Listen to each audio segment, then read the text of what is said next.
Un recul écologique ou une preuve de pragmatisme? Nicolas Hulot a choisi. Il ne sera pas possible de tenir l'engagement pris en 2015 de ramener la part du nucléaire à 50% de la production électrique en 2025, tout du moins sans doubler les émissions de CO2. En se basant sur un rapport du gestionnaire du réseau de transport d'électricité RTE, le ministre de la Transition écologique revoit les ambitions gouvernementales. Il va se donner une année de plus pour planifier le scénario de cette baisse et laisse entendre que l'objectif des 50% sera plutôt atteint en 2030 ou 2035.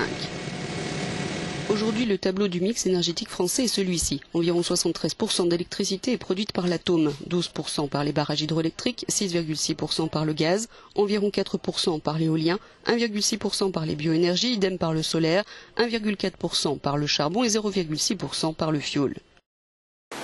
Pour tenir l'objectif de 2025, il faudrait fermer une vingtaine de réacteurs sur les 58 que compte le parc nucléaire français. Pour ce faire, le gouvernement serait obligé de relancer la production électrique au charbon et au gaz et donc de doubler ses émissions polluantes, alors même que le gouvernement a prévu la fin de l'utilisation du charbon d'ici à 2022. Un objectif d'ailleurs réaffirmé par la France mardi à la COP23. Pour l'heure, seule la fermeture des 2 réacteurs de la centrale de Fessenheim est à l'ordre du jour et devrait intervenir d'ici la fin du quinquennat d'Emmanuel Macron. Le constat dressé par Nicolas Hulot a évidemment fait bondir les associations environnementales et le groupe Europe Écologie Les Verts. Mais au-delà de la polémique sur le positionnement de Nicolas Hulot et ce qu'il considère comme un recul écologique, c'est sur le développement des énergies renouvelables que la transition énergétique française pêche, puisque les investissements dans ce domaine ne sont pas aussi rapides qu'espéré.